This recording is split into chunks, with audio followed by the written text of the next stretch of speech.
Thank you for coming on the call. So today's call is gonna be about microdosing versus ceremony.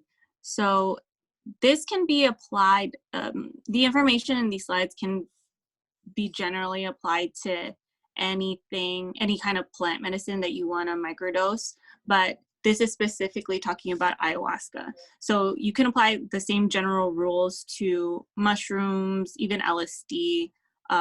People microdose iboga. It just depends, you know, whatever plant you're working with. So like I said, today's call is going to be about ayahuasca. So when people say ayahuasca, they're usually referring to the brew, and the brew is made with the ayahuasca vine, or the Banisteriopsis caapi vine is the scientific name for it. And then the chacruna, the other portion of the brew is it's like interchangeable. There are different cultures that use different plants, but generally it's the chacruna leaf, and this is the component of the brew that contains the DMT, which causes the hallucinations, right? So the ayahuasca vine doesn't actually have any DMT in it. Change slides, okay. The ayahuasca vine itself is an MAO inhibitor, and an MAO inhibitor stands for monoamine oxidase inhibitor. And just to get a little bit into the science of it, MAOIs block the actions of MAOs, which are responsible for breaking down neurotransmitters such as dopamine, norepinephrine.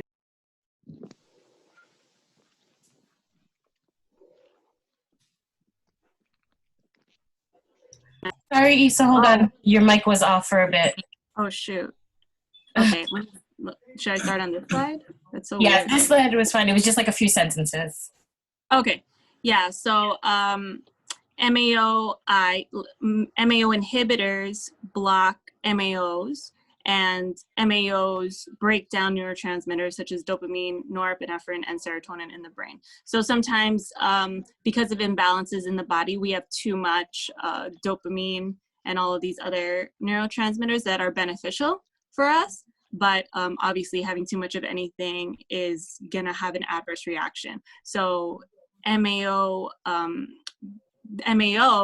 will break them down so that balance is created. But then, you know, research has discovered that this may be the cause of depression, things like depression and anxiety. So psychiatrists have been prescribing MAOIs as antidepressants, and it helps target anxiety as well. So basically, the ayahuasca vine itself is an MAO inhibitor, so it has the same effects as these antidepressants, or like the same effects that these antidepressants have on the body, right? So DMT, like I said, is the main component of the chacruna leaf in the ayahuasca brew, and MAOs stop the breakdown of DMT, which is a tryptamine drug, which is in the same family as serotonin. So kind of gives you that like happy feeling. And yeah, just MAOs can improve mood and create anti-panic effect. That's what the I guess pharmaceutical version of MAOIs have shown to create. So why do people choose to microdose over taking a full ceremonial dose? So some benefits of microdosing include amplified emotions, improved mood, improved focus, creativity, improved energy, and social benefits if you have any social anxiety. Amplified emotions may not seem like a benefit, but it's actually, it's really good because it helps you better manage your emotions and understand them and learn how to deal with them and live with them, because emotions can't be avoided. no matter how much we try to avoid them and no matter how much we try to push them down. So and having amplified emotions actually help you become more present to what's already existing in your body or in your experience. So no, microdosing has no intoxicating effects. When you do ceremonies with ayahuasca, they call it, you know, the more you drink, as you get into the effects of the medicine, they call it being drunk. So, you know, it does feel like, it can feel like you're drunk. And obviously you're taking such a small dose of the microdose that it's, you don't ever get to that point. And also, I don't know if I think I forgot to mention this, but like in the microdose, you're only microdosing the vine. You're not microdosing the DMT part because it's not the brew. So it's only the ayahuasca vine. So it's only the MAO inhibitor. And also it's legal because it has no DMT. So you're allowed to take it in the United States and like purchase it and all that good stuff. So people who participate in ayahuasca ceremonies regularly, they call the space, you know, between their ceremonies, they just say that they're in between ceremonies, basically. Like anytime that they're not in ceremony, they're just getting ready for another ceremony. So as you're in between ceremonies, it's really nice to microdose to keep your connection really strong with the medicine so that you don't lose the things that, the benefits that you got from ceremony, and that you don't forget the lessons that you learned and all that good stuff. No hallucinations, obviously, because there's no DMT. You have more control over your body and your mind versus being in ceremony where, you know, you kind of have to completely surrender to the medicine. Yeah, amplified emotions, I already went over that. Easier integration process. So a lot of the time people can, they'll go to ceremony and then they'll come back and they'll feel like a whole new person. And they'll feel like, you know, everything's different now, everything's changed. And then, you know, a few weeks go by and then everything goes back to normal because they didn't take the time to integrate. And or like integration is a lot of work, right? You have to put in the work and you need a lot of support. So when you go, it's like such a drastic change and such a drastic transition between states when you're going to ceremony and then going back home and then having to come into the real world. So it can be really difficult trying to navigate that process where you're trying to integrate, you know, the high vibrations and the lessons that you learned from ceremony into your life. It can be very, very hard. But when you're microdosing, obviously you're never like leaving the real world. So any like revelations that you come to, any like emotions that you're faced with, you can easily integrate it because that's just naturally what you're doing. You're still living your life while experiencing the benefits of ayahuasca. Another reason is just preparing for ceremony.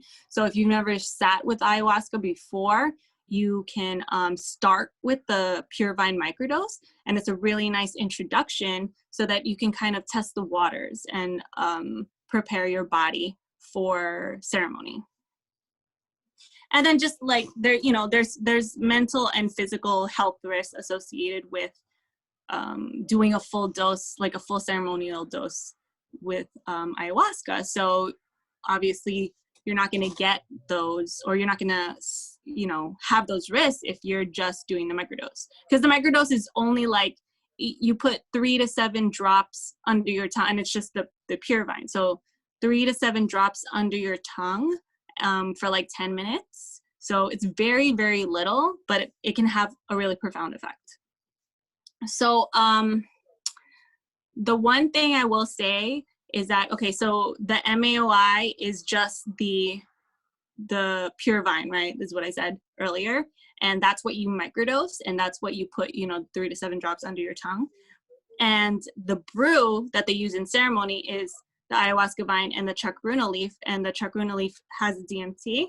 So the MAOI helps your body not break down the DMT when the DMT enters your body, because our body's natural reaction is to break it down, because there's going to be too much, there's going to be an excess of DMT that is normally found in your body, right? So your body will naturally want to break it down. So the MAOI coupled with the DMT helps your body, helps like negate that that natural breakdown process, so that the DMT can stay in your body, and that's what creates the hallucinations and the visions and all that everything associated with an ayahuasca ceremony. But I will say that our bodies already make DMT. So, you know, when you think about like dreaming, that's a straight cause of DMT. So like we're already making DMT. So even if you just take the pure vine ayahuasca, it's possible to, I mean, the visions won't be anywhere near like what you have in ceremony, obviously, but because you're taking so little, but you can still have like a much milder version of a ceremony, especially if you already if you've already experienced an ayahuasca ceremony.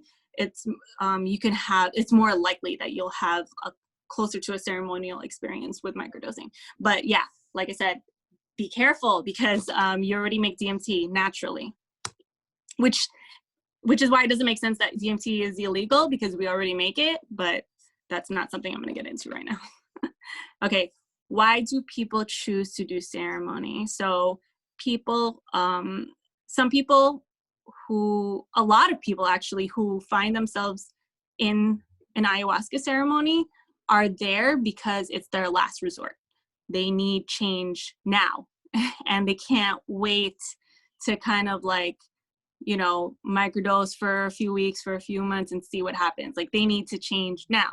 And you're going to get change if you sit in an ayahuasca ceremony. I guarantee that. Focused attention.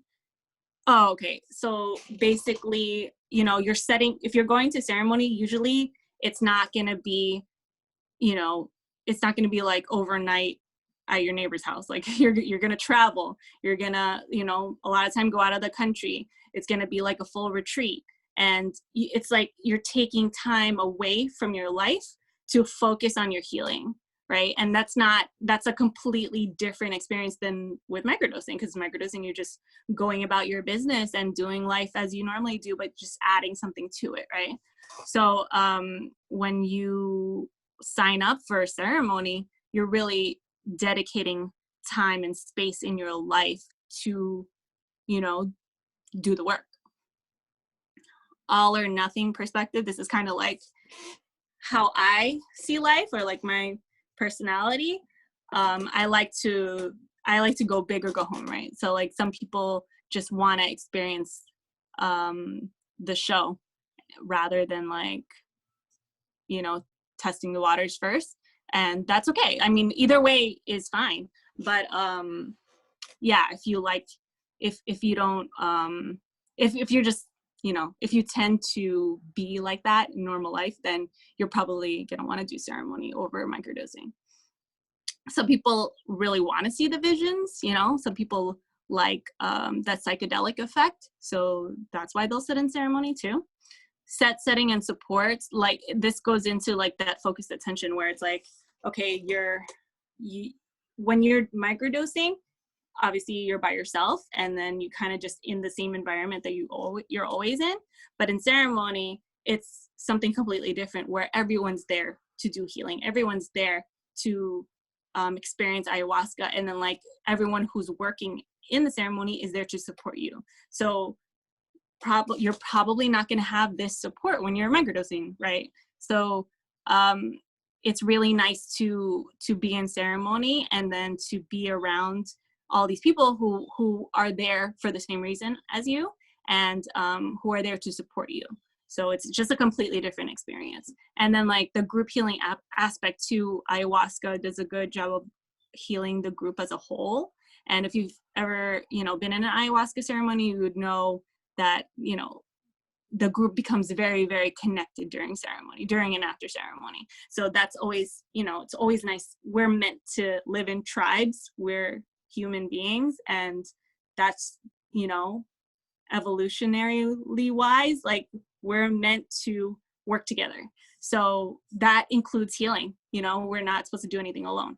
And so for this aspect of it, it's nice to be in ceremony with a group because you reach a very deeper level of healing than you can reach by yourself.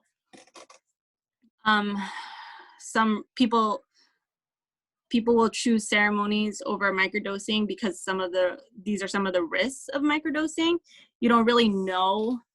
I mean, you don't know if you've never done ayahuasca, you won't know either during ceremony what the effect is, but at least you'll kind of be in a safe place where people can help you if you have a bad reaction, right? But like if you're microdosing at home and you take too much and then you kind of like can't function, that can be scary.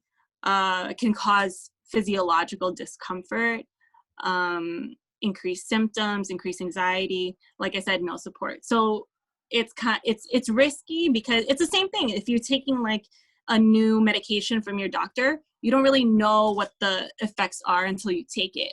So, you know, with ayahuasca, it's going to be the same thing. It's an MAO inhibitor.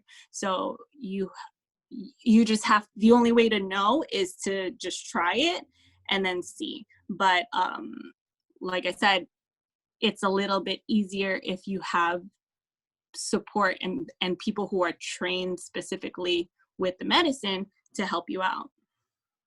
And no matter how long you microdose, no matter how much you microdose, you're never going to get to the level that you will during ceremony. That's just what it is, you know. I mean, number one, the medicine is different, right? They use the DMT in ceremony and they don't with the microdosing. So if you're trying to get the full benefits of ayahuasca, you can't completely get there through microdosing. You just can't. Okay, so what it really comes down to is what you feel is best for you right now. It's not so much of should I microdose or should I do ceremony? It's more of like which one is right for me in this moment, in this time in my life, like for what I'm trying to accomplish. Because they both have their benefits and they both have their downfalls and they both have their challenges. And maybe you can't get to a ceremony right now, or maybe like you're not ready for a ceremony, or maybe you don't want to, maybe you don't feel like microdosing will really help you, you know? So for me, there's many, like they're both beneficial in their own ways, but yeah, it's just listen to your own intuition. Whatever you're feeling pulled to, whatever is interesting you more, pay attention to that stuff because it's there for a reason. It's your internal GPS that we're taught from a young age to kind of ignore and like, you know, what you think is wrong, what you feel is wrong, listen to other people, listen to these people who know what they're talking about. But it's like, you're the only one who knows how to live your life the way you should be living your life. And there's a lot of power in that. So if you're feeling called to ayahuasca and you're not sure if you should be microdosing or doing ceremony, I mean, you can do all the research and you can listen to like other people's opinions, but at the end of the day, it's really what you feel is right for you right now, like I said. So that's a relationship that you have to develop with your own intuition. And the more you can develop your relationship with yourself, the better your relationship will be with the plant. So the plant talks to you in the same way that you talk to yourself. So it's all connected. And, you know, it's just, this will help you with anything in your life. Just go with your intuition.